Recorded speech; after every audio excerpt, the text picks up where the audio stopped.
बताया ना, यद्यपि शुद्धम लोक विरुद्धम ना कथनीयम ना करणीयम। सत्य तो है पर देश काल के विरुद्ध है तो आप बोल नहीं सकते। सत्य बोलोगे तो असत्य के बराबर माना जाएगा। सुने आप लोग, तो बात ये चल रही थी कि सम्यक दृष्टि प्रथम नरक के नीचे षटभू भूमि जो है 7 भूमियां, उसमें से प्रथम भूमि के नीचे नहीं जाता, रत्न शर्करा के नीचे नहीं जाता है। कौन? सम्यक दृष्टि जीव।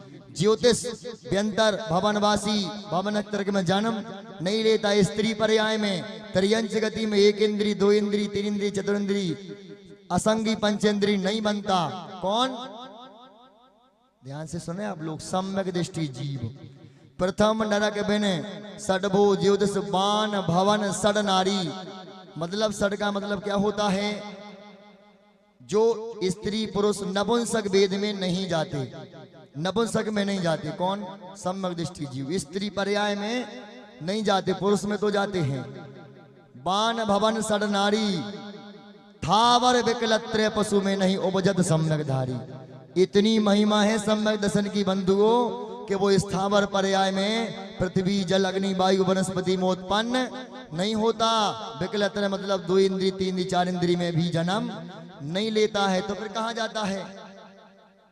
कहा जाता है सम्यक दृष्टि जीव सम्यक त्वम च। याद कर लो सूत्र को, बोलो सभी लोग।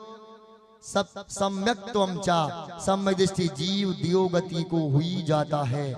अब नरक में क्यों जाता? मिथ्यात कर्म के उदय से नरक आयु का बंद कर लिया, फिर उसके बाद सम्यक दर्शन प्रकट कर लिया, तो उस जीव को नरक में जाना ही पड़ता है। जैसे राजा सैनिक को जाना पड़ा। 7 मिनट की आयु बंधी थी, कम हो गई, अपकर्षण हो गया उसका। क्या हो गया? मतलब घट गई। और त्रियंच आयु में क्यों जाता है? मिथ्यात कर्म के उदय से त्रियंच आयु का बंद कर लिया, फिर सम्यक दर्शन प्रकट कर लिया। तो सिद्धांत कहता है कि वो जीव भोग भूमि का त्रियंच बनेगा, कर्म भूमि का नहीं बनेगा। कर्म भूमि का त्रियंच मिथ्यात से ही बनता है। यदि सम्यक दर्शन है तो वो त्रियंच जीव भोग भूमि में जन्म लेगा। कहां पर?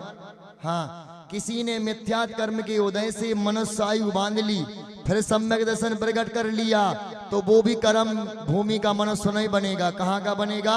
भोग भूमि का मनुष्य। कर्म भूमि का मनुष्य मिथ्यात के साथ ही बनते हैं।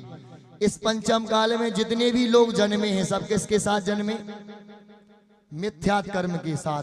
पर सम्यक दर्शन प्रकट कर सकते हैं। कैसे? देव शास्त्र गुरु के प्रति श्रद्धा, व्यवहार सम्यक दर्शन है, और निज आत्म तत्व का जो स्वरूप है